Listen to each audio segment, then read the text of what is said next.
Boa tarde a todos.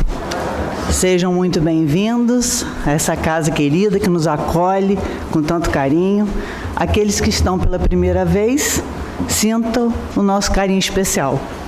Tá? E antes da gente iniciar, a direção da casa pede para verificar os celulares, para que não interfira na vibração do ambiente. Tá? Vamos fazer a leitura da página que foi entregue à porta, intitulada Pecado e Pecador.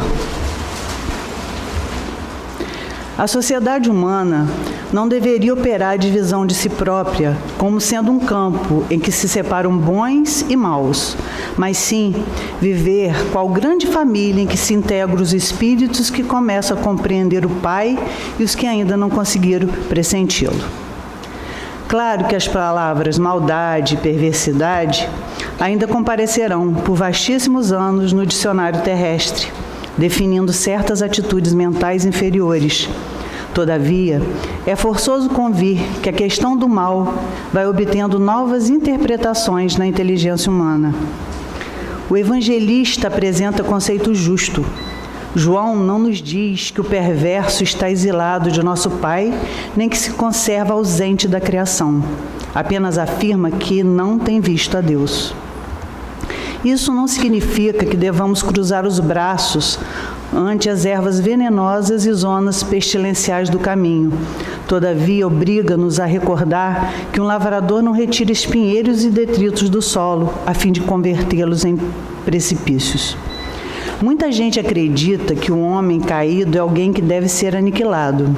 Jesus, no entanto, não adotou essa diretriz.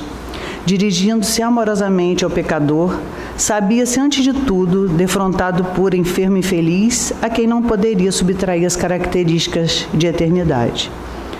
Lute-se contra o crime, mas ampare-se a criatura que se lhe enredou nas malhas tenebrosas. O mestre indicou o combate constante contra o mal. Contudo, aguarda a fraternidade legítima entre os homens por marco sublime no reino celeste. Uma mensagem de Emmanuel, do livro Pão Nosso, psicografia de Francisco Cândido Xavier. Agora vamos nos prepararmos para a prece, ficando tranquilos na cadeira, relaxados, né? Para entrar em contato com a espiritualidade maior. Pai querido, Jesus, Mestre amoroso de nossas vidas, aqui nos encontramos em mais uma tarde de domingo, agradecidos pela bênção da vida, pela oportunidade de estarmos aqui. Que o Senhor possa, Pai querido, envolver a cada coração aqui presente, nos dois planos da vida, e com o seu amor possa envolver também a nossa querida Carla, que irá trazer para nós o assunto do Livro dos Espíritos no dia de hoje, que ela seja envolvida com o teu amor. E assim, pedimos a tua permissão, a permissão da equipe benfeitora de nossa casa, para que de nossa parte possamos dar por iniciado mais um estudo na tarde de hoje. Que assim possa ser.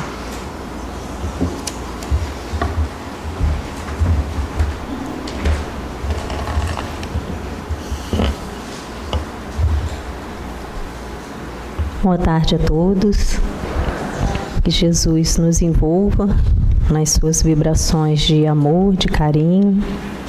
Nesta tarde que escolhemos, graças a Deus, estar aqui para estudarmos mais uma parte do Livro dos Espíritos. Estamos na Lei da Destruição, né, a terceira parte das leis morais do Livro dos Espíritos, que é a parte moral, né, a parte do Evangelho mesmo em si.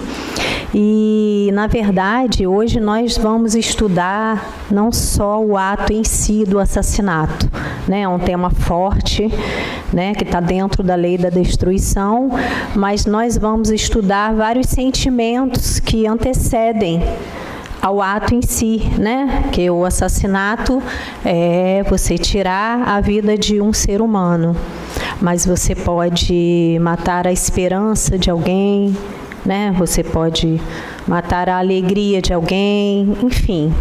São tantas situações emocionais envolvidas, não só no tema em si, mas em vários sentimentos. Então, a gente começa estudando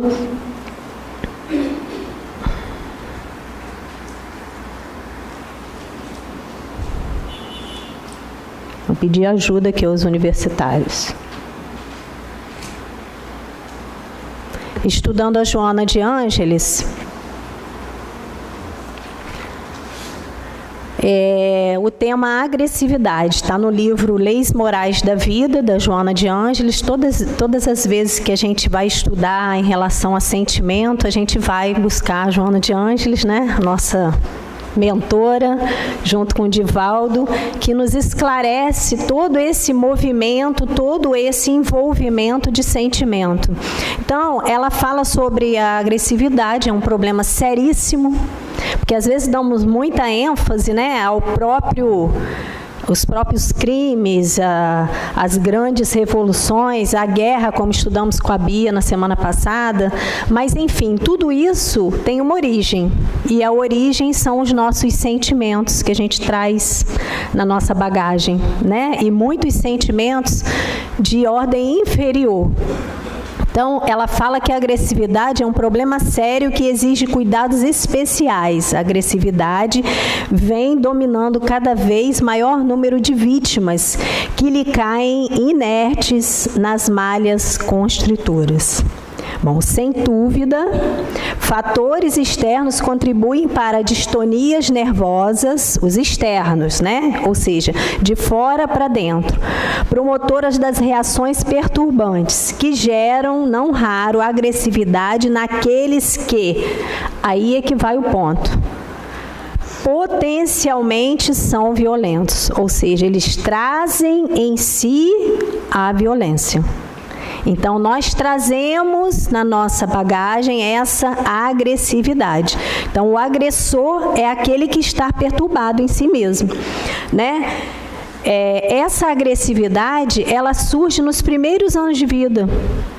Para os pais atentos, né? Vou botar pais de uma forma geral, né? Para os educadores, porque às vezes é uma avó, às vezes é um tio, às vezes um padrinho, tem que perceber claramente isso que a criança traz, porque a gente tem aquela mania, né? Tadinho da criança, né? Tão pequenininha, né? Com a mãozinha tão fofinha, o pezinho tão pequenininho, né? E às vezes a criança vai engambelando a gente e traz muito forte esse sentimento de agressividade. Então, ela fala que surge desde os primeiros dias da vida infantil e deve ser disciplinado pela educação. Então, com qual idade que eu vou colocar meu filho na evangelização? Já está atrasado, porque desde a barriga ele já está sendo evangelizado pelos seus próprios atos, né? Uma casa, um lar que já tem esses ingredientes, vamos dizer assim, uma casa que tenha brigas, agressividades e tudo, ele já está aprendendo dentro da barriga. Vamos dizer assim. Então, gerando ódio em volta de si, o agressivo atrai outros violentos com os quais entra em choque, praticando as consequências das arbitrariedades a que se permite. Então, isso é muito importante a gente verificar esses sentimentos que a gente traz.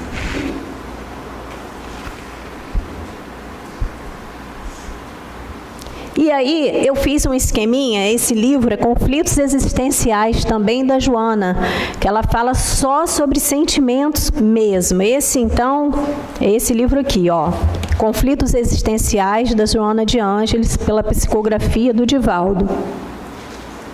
E aí, ele fala no capítulo 10 sobre a violência. A violência que a gente traz no processo do princípio inteligente, né? Mineral, vegetal, animal, e na fase da fase intuitiva animal para a consciência, que é a fase hominal, ele traz... Posso?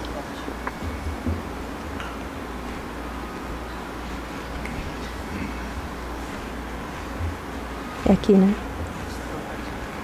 Bom, agora eu acertei. ele traz como transferência, como herança, um caráter competitivo, defensivo, agressivo. Ele traz lá do animal, é um processo instintivo. Tudo que ele vai fazer, ele faz com uma certa competitividade. Então, isso gera uma violência. Até aí é um processo natural. É um processo natural. Mas aí, com o tempo, porque ele já está no hominal, já somos homens, né? Processo hominal. Com o tempo, eu vou nos automatismos fazendo aquelas mesmas atitudes repetitivas, porque eu tenho que progredir. A lei é de progresso, eu tenho que evoluir. E aí, o que predomina são os hábitos. Aquilo que eu já sei fazer. Eu tenho aquela dificuldade de sair e ir enfrentar o que eu não sei fazer. E aí, o que eu não sei fazer, eu começo a dissimular. Eu uso os recursos audaciosos que os fracos se utilizam para impor-se. Ou seja, eu vou diminuindo, entre aspas, né, gente? Que ninguém diminui, a gente só progride para frente. Mas aquilo que eu não sei fazer, eu uso do recurso que eu já sei, da violência, dos hábitos. E aí eu vou e me imponho como se eu soubesse fazer. Então, eu utilizo da força. Na verdade, todos os violentos são fracos. Pela literatura espírita que a gente lê aí, quando a gente vê uma pessoa muito violenta, a gente sabe que, né? Porque o manso e o pacífico, como nos diz o Evangelho, é que realmente é o forte. Quando a pessoa é violenta, a pessoa ou não sabe aquela determinada situação, ou ela está totalmente insegura. E aí, ela fraqueja querendo impor uma coisa que ele não é. Então, característica moral, imposição das circunstâncias sociais, geralmente são seres que sofrem injustiças, que sofrem discriminações. E aí, eu misturo nesse processo do livre-arbítrio as paixões. Eu começo a ter paixões. A paixão é o quê? É o desejo exagerado. É aquilo que eu quero e aquilo que eu gosto e aquilo que eu imponho através do orgulho. Tá tudo misturado, tá, gente? A gente vai entrando no hominal e já vai logo dizendo aqui a gente veio. Quer dizer, a gente já traz a herança e a gente ainda impõe o que a gente quer, vai nascendo o orgulho, vai nascendo eu posso fazer tudo o que eu quero, eu posso, mas determinadas coisas eu não devo. Então, eu tenho que dosar isso aí. Não é isso? Porque senão eu vou deixando as minhas inferioridades, né, indo embora, me dominando. Eu não posso ser dominado pela paixão.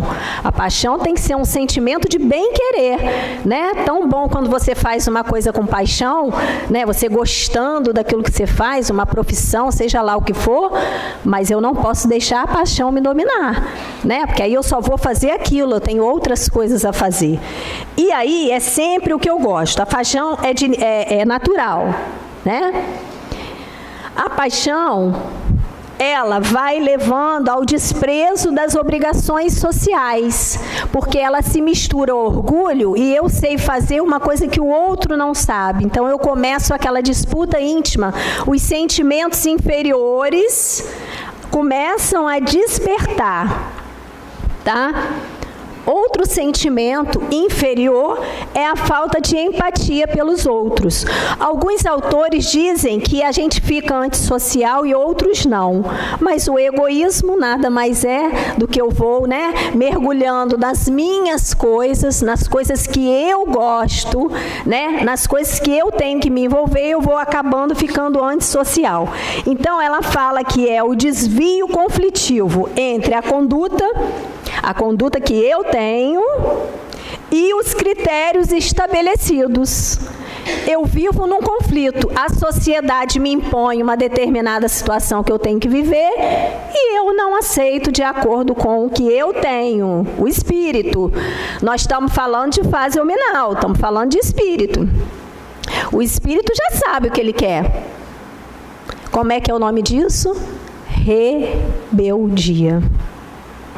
Então, olha só, como é que a gente vai se envolvendo? Isso aí a gente está estudando, gente, da onde que nasce. Que todos nós temos, rebeldia, indisciplina, orgulho exacerbado, né? A gente gosta de mostrar, né, o que a gente sabe, e o que a gente sabe, a gente às vezes acha que é melhor do que os outros, e tudo isso gera o quê? Violência. Violência. A gente está estudando o que a Joana vem falando para a gente nesse capítulo. E aí, a conclusão de tudo. Geralmente o violento não sente remorso. Não sente remorso. Ele sempre se crê portador da razão, ou seja, ele tem a razão absoluta, né? Orgulho, vamos voltar lá? Paixão, egoísmo, olha só, tudo junto e misturado. Hábil na maneira de manipular aqueles com quem convive, ou seja, eles mentem desordenadamente, até o ponto da mentira ser a verdade. Porque eles acostumam a mentir para dissimular um sentimento que não é real, então eles dissimulam o tempo todo, né? São conscientes do que fazem, tá? São conscientes do que fazem e permanece na irresponsabilidade. Ou seja, ele ainda não tem consciência, na verdade tem consciência, mas ele não tem essa consciência real desse todo, de que o que ele fizer, ele gera uma responsabilidade. É igual o boleto, se você comprar, não adianta, no final do mês você tem que pagar o cartão.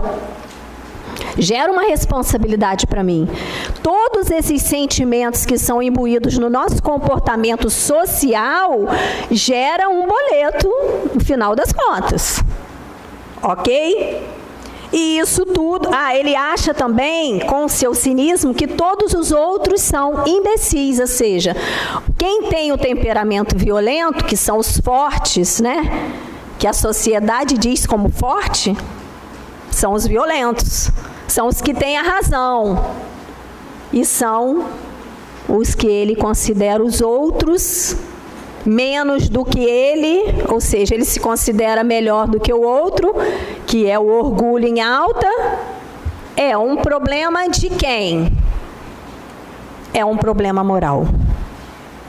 Então, ela vai circulando. Eu fiz um esqueminha para a gente estudar rápido. O capítulo é grande, quem quiser ler em casa vale a pena, tá?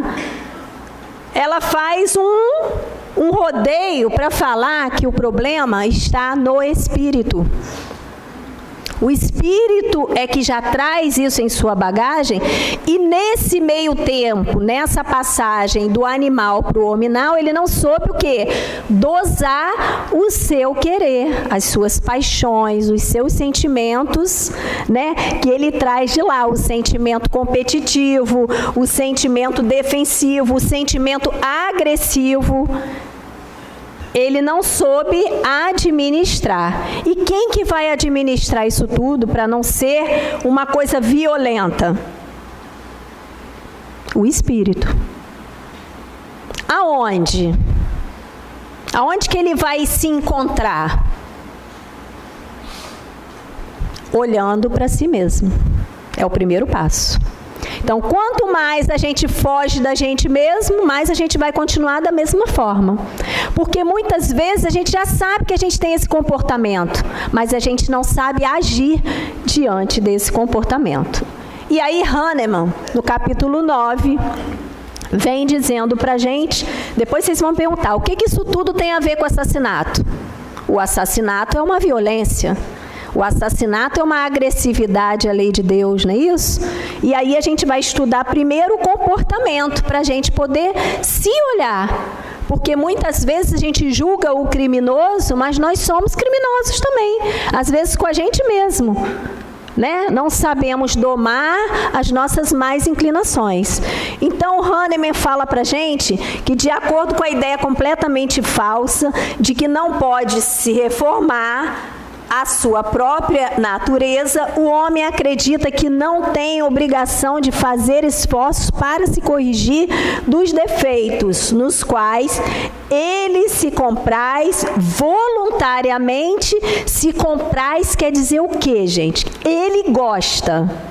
Aí a gente lembra da paixão. Porque se ele não quer mudar, é porque ele ainda gosta de fazer aquilo, né? Ou que para serem eliminados exigiriam muita perseverança. Ou às vezes ele já detectou o sentimento, mas não quer mudar. Porque para mudar, exige uma mudança de comportamento. Exige uma opção de coisa, exige tempo, porque ninguém muda de uma hora para outra. Então, eu tomo a desculpa do temperamento. A mesma coisa a criança, tadinha, ela tem um temperamento assim mesmo, ela já nasceu assim mesmo. Mas ela pode mudar. Se ela é agressiva, ela tem que mudar nessa fase, né? De 2, de 3. Não tem aquelas pessoas que falam, a criança não entende nada, ela entende tudo. Você fala firme com ela, você vai aos poucos mudando na evangelização, em casa, na conversa amiga, você vai... Então, isso tudo ele não reconhece a culpa porque o orgulho está misturado às suas imperfeições. Então, o corpo não dá impulsos de cólera a quem não possui, assim como não dá outros vícios. Se você não tem, você não vai extravasar o vício que você não tem, né? Todas as virtudes e todos os vícios são inerentes ao espírito, sendo assim, estaria o mérito, se não fosse assim, aonde estaria o mérito e a responsabilidade?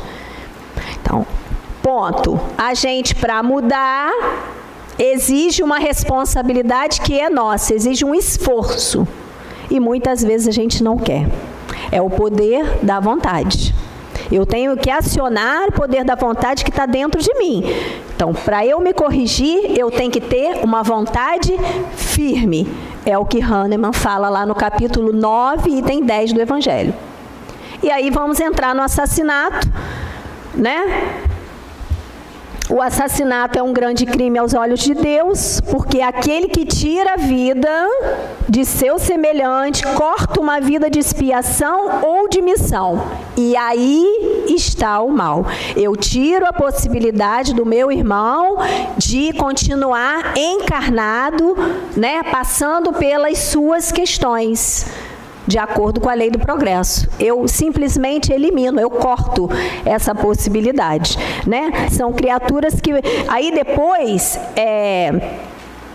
quando eles se arrependem e depois voltam, são aquelas criaturas que fazem o bem pelo bem, né? Porque eles são tão arrependidos depois que eles chegam lá no plano espiritual, a gente vai ver também um caso aqui do céu e inferno, que eles já fazem o bem pelo bem. E muitas vezes a gente olha a criatura fazendo o bem, a gente fala assim, gente, não sei como é que fulano arruma tanta força, né?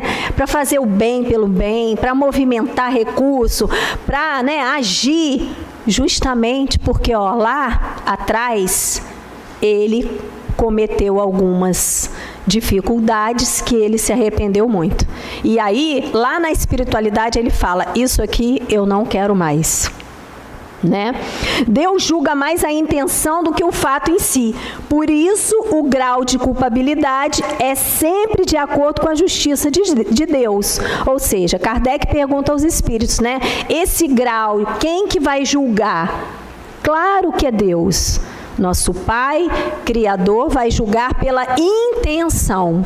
Não é de acordo com a lei da matéria, é de acordo com a lei de Deus. E ele será cobrado de acordo com o seu sentimento. Por isso que eu estou falando.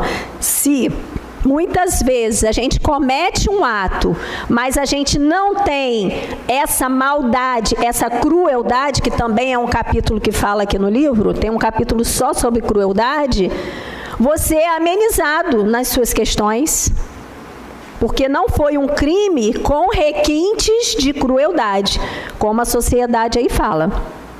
Tem o crime e tem o crime com requinte de crueldade, é diferente. O sentimento que você coloca é diferente. Então, a proporção será também diferente. Na 748, ele fala em caso de legítima defesa. Como que vai ser julgado isso de acordo com a lei de Deus? Nós estamos estudando a lei de Deus. Como que eu vou proceder de acordo com a lei de Deus? Em caso de legítima defesa, somente necessidade pode desculpá-lo. Mas se o agredido pode preservar a sua vida sem atentar contra a vida do agressor, deve fazê-lo. Ou seja, isso no momento rápido é meio difícil, né? Porque se você vai se defender, é difícil você na hora você pensar. Mas se você pode fazer, deve fazer. Essa é a balança divina. É o bom senso, né, gente? Porque na lei de Deus, que é todo justiça e toda bondade, existe o bom senso. 749. O homem não é culpado pelos assassinatos que comete durante a guerra, quando constrangido pela força. Também entra a questão da legítima defesa, embora seja culpado pelas crueldades que comete. Ou seja, o que vai entrar na balança divina? O seu sentimento. Né? Porque muitas vezes a gente está ali na guerra, a gente está para cumprir a nossa obrigação e também para se defender. Mas nessa de defesa, eu uso o quê? O abuso de poder, muitas vezes, né? Muitas pessoas usaram e se arrependeram por isso. Então, é todo um contexto de bom senso de acordo com a lei. Porque na espiritualidade, a gente pode até questionar isso, né? Por que fulano foi absolvido lá e por que fulano não foi? Porque a gente gosta muito de comparar, né? E julgar. E quem julga sempre, o sentimento melhor é o Deus. Então, o sentimento de humanidade com que se portou será levado em conta. Todo crime é crime, porque ele pergunta, qual é o pior? Matar um pai, matar a filha, matar um amigo, qual é o pior? Todo crime é crime, né? Não existe um mais culpado em matar um pai ou uma criança diante da lei de Deus. O que vai ser avaliado, mais uma vez, é o sentimento e a situação em si. Mas todo crime é crime. 751, ele pergunta, olha só, como se explica que alguns povos já avançados do ponto de vista intelectual matem crianças e isso seja dos costumes consagrado pela legislação? Olha a pergunta, gente, para mim é a mais importante, fechando o nosso tema aqui. Então, ele fala que o desenvolvimento intelectual não pressupõe a necessidade do bem. Moral e intelectual. Vamos de novo? As duas asas. Às vezes desenvolvemos o intelectual e utilizamos para o mal. Então não temos o lado moral desenvolvido. Por isso que muitos espíritos chegam na espiritualidade, não falam que não sabia, mas não tinham desenvolvimento moral. Por isso que a gente vai ter mais responsabilidade, porque a gente não vai poder dizer que não sabia. A gente sabe a importância do desenvolvimento moral. Então, um espírito superior em inteligência pode ser mau. E são organizados. Às vezes mais organizados que o bem. Que o bem também, às vezes, se recua diante da tarefa. E o mal é inteligente. São desenvolvidos em inteligência. Então, isso não quer dizer que não possa acontecer. Então, nós vamos para o caso do céu e inferno, né? Eu peguei 3 casos. Do Verger, que é o primeiro, que matou o arcebispo de Paris, o padre, né? Eu peguei frases, né, gente? Só para a gente recordar e para terminar, porque o texto é enorme, mas a história também é enorme, para potencializar aquilo que a gente aprendeu da parte moral, lá na violência, lá com a Joana de Ângeles. Olha só a frase que ele fala. Primeiro ele fala que estava se achando louco, muito aflito, ele foi condenado à morte e executado, né? Ele estava meio que sem saber da situação, foi condenado à morte, ele foi evocado logo depois que ele foi condenado à morte, né? E ele fala que receia encontrar com quem ele feriu, que seria o arcebispo, né, de Paris, o padre. E ele fala assim: sou punido pela consciência da minha falta de fé em Deus, um grande remorso, né? Olha só, diante do arcebispo, ele se sentia envergonhado, porque ele não tinha fé em Deus. E aí ele fala: errei matar. Ele já reconhecia. Errei em matar, mas fui impulsionado pelo meu caráter que não podia sofrer as humilhações. Como é que é o nome mesmo? Rebeldia. É o conflito do eu que quer progredir e do eu que quer ficar nos mesmos hábitos. Lembra que a Joana falou? Ela faz esse contratempo para a gente entender para onde que você quer ir. Você quer continuar com essa agressividade, agredindo a todos e chamando para perto de si os agressivos também? Que a gente tem que raciocinar. O Espiritismo é a fé raciocinada. Então, ele fala isso. Ele reconhece o erro e reconhece que foi o quê? Um problema moral. Porque ele não queria, melhorar o caráter. E aí ele foi impulsionado por aquele instinto, defensivo, agressivo. Qualquer um de nós podemos fazer isso, gente. Porque é a parte moral que a gente tem que desenvolver. Outro espírito, Lemer, Lemer tinha a dor, também foi condenado, tá? Que antigamente fez, naquela época é pena de morte, que a gente vai estudar nos temas mais para frente, A dor aumentou, mas a dor, aí Kardec começa a perguntar a ele, que dor é essa que você está sentindo? A dor é tipo de um braço amputado? A dor é física? Como é que é a dor? Ele falou que é a dor moral, que é bem maior, porque o espírito já não tem mais o corpo, e é uma dor intensa, o remorso, como se fosse uma coisa corroendo a dor moral. E ele estava mergulhado nessa dor. Gente, dá para vocês imaginarem isso? Kardec pergunta como que é a dor. Eu estava mergulhado na dor. A dor era tão intensa, moralmente falando, que ele estava mergulhado na dor. Ele vê as vítimas, porque ele não só assassinou ele assassinou vários. Então ele via as vítimas e via que elas eram felizes. Isso atormentava mais a ele ainda. Quer dizer, ele via o tamanho do erro e via que as vítimas eram felizes e ele estava naquele tormento da dor. Eu as elevei com as minhas próprias mãos. Se tivesse recebido bons princípios de educação, olha só, poderia ser afastado da vida criminosa? Kardec pergunta a ele, se você tivesse recebido os princípios... Ele falou, sim. Então, olha o que ele fala, a tendência para o crime estava em minha natureza. Olha que coisa importante. Porque eu era apenas um espírito inferior. Ponto. Eu quis me elevar rapidamente, porém pedi mais do que as minhas forças para consegui-lo. Eu me acreditava forte. Escolhi uma rude prova e cedi às tentações do mal. Pode acontecer do espírito escolher uma prova maior, está lá no Livro dos Espíritos também. Sim. E sucumbir? Sim. Pode acontecer. E ele está reconhecendo, apesar da dor que estava sentindo, está reconhecendo isso. Bom, Benoche. Benoche era um monge sem fé.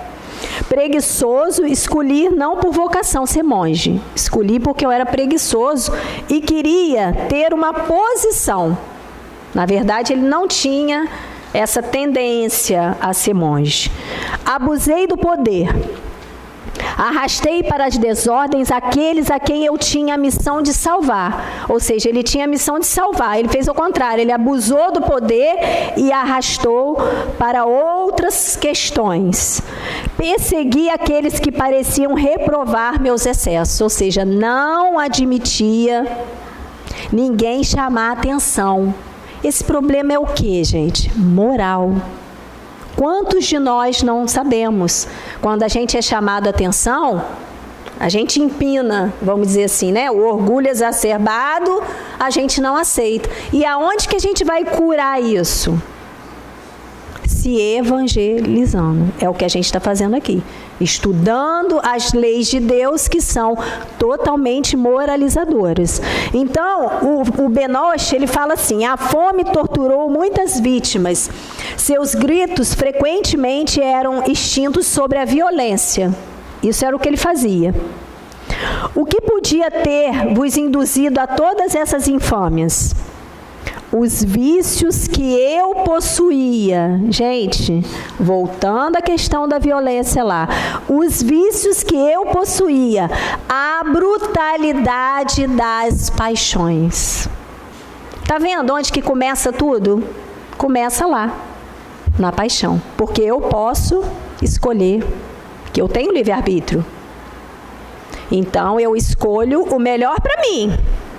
Claro, quem que vai escolher o pior? E eu vou passando por cima desses sentimentos, sem cuidado. Porque muitos espíritos passaram do animal para o hominal, trouxeram esses hábitos e foram embora.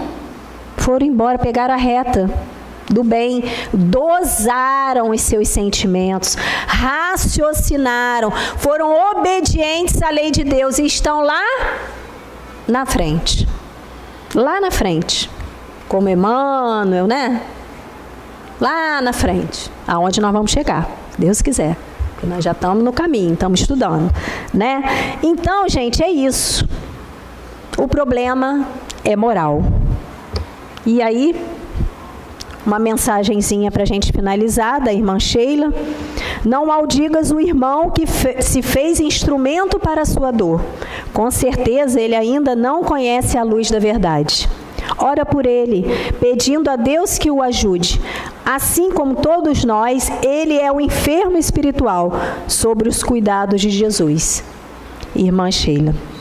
Tá, gente? Então, que Jesus nos abençoe. Um feliz Dia da Mulher para todas as mulheres, né? E que Jesus nos abençoe.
Cativar é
Que o Mestre Jesus nos abençoe e nos ampare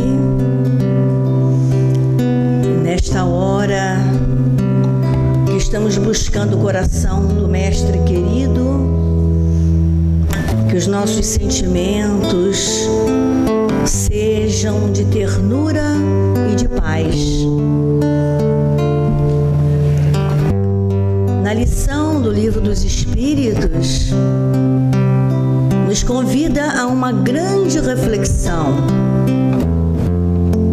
Como estão os nossos pensamentos? Como se encontram os nossos sentimentos? Qual a nossa capacidade de perdoar e de amar? O que entendemos como perdão? E o amor? E os nossos desafios da encarnação? Diuturnamente somos colocados à prova, mas sabemos que o perdão tem suas fases, suas etapas. Perdoar, como a gente sempre pensa e fala, não é esquecer, é trabalhar essa energia, começando vibrando com o outro, desejando o bem daquele outro que nos ofende, que nos vilipendia, que nos coloca na berlinda. Quando nós começarmos a orarmos com verdadeiro sentimento por aquele coração difícil, começamos o exercício do perdão. As fases iniciais são treinamento, mas verdadeiramente o perdão acontece quando a gente consegue se aproximar e abraçar em espírito e verdade o irmão. Aí sim, nós começamos a identificar e a perceber o quanto caminhamos. Aí aquela dor passa, aquela indiferença, aquela raiva passa. Vamos trabalhando e substituindo essas energias que prejudicam a nós mesmos. Se esse exercício for difícil, nós estamos prejudicando a nós mesmos. Quanto mais o coração e a mente nessa vibração pesada, mais nós adoecemos. Então é importante identificarmos, conhecermos verdadeiramente a nós mesmos e não justificarmos o injustificável, achando que foi o outro que nos prejudicou. O outro produziu o que ele tinha para produzir e nós absorvemos essa energia porque não estamos tão diferentes. Vale a reflexão, vale a pena a reflexão. Nós temos as nossas marcas de dor, todos nós temos, trazemos de encarnações pretéritas. Hoje, na encarnação atual, temos nossas marcas, mas podemos vencê-las todas através desse exercício de querer para nós mesmos saúde. Se a gente não faz o esforço porque a gente ama o irmão, mas que a gente passe a amar a si próprio, amarmos a nós mesmos, porque essa energia nos adoece. Então a gente vai saindo desse patamar de vibração. Se o outro produz uma vibração negativa, por que lá dentro é essa mesma energia? Vamos pensar um pouco, analisando a nós mesmos, cuidar um pouco de nós e deixar que o outro, no momento oportuno, terá a mesma oportunidade que nós temos agora de reflexão e caminharmos sem permitirmos que a dificuldade do outro, a maledicência, as revoltas, a faixa negativa do outro nos guie, nos direcione. meus irmãos, como pede Jesus, sacode o pó da sandália e continua caminhando na suavidade do amor de Jesus, na suavidade do Mestre querido, vencendo as nossas marcas, as nossas dores, as nossas dificuldades, os problemas tantos que já trazemos, que nós construímos vida fora e que agora a doutrina dos Espíritos nos esclarece.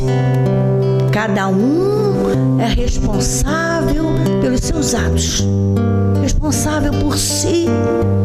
Um bom plantio, uma boa colheita. Um mau plantio, uma colheita má. Para que a gente possa alforriar as pessoas e seguirmos adiante. Precisamos seguir adiante, porque o Mestre nos convida: vinde a mim todos vós, cansados, oprimidos, que eu vos aliviarei. Ele nos chama, nos convida a esse trabalho, nos convida a esse autoconhecimento. Irmãos amados, queridos irmãos amados, o Mestre nos ama e nos convida a caminhar. Vamos sair desse espaço limitado de dor e sofrimento, de angústia e de lamúria. E vamos seguir Jesus, a sua fonte infinita de paz, de recurso, de equilíbrio para as nossas almas. Que queres? Que queres vocês? Que queres? Milagre? Milagre acontece diuturnamente para todos, não tem limite. Vocês é que ainda não abriram essa cabeça, mente, para identificar o grande amor de Jesus. Nesta hora em que tenho esta oportunidade de trazer para vocês a fala do Mestre Jesus, que todos vocês possam ouvir e colocar em prática, na dor e na suavidade simultâneas daquele que recebe os recursos do plano espiritual superior. Coragem, coragem, coragem para olhar a vocês mesmos, coragem, cada um na sua individualidade, coragem. Cristo nos convida, Jesus nos convida a lutar, a caminhar, a vencer, a evoluir. Um abraço amigo, bem apertado, um abraço a todos. José Grosso.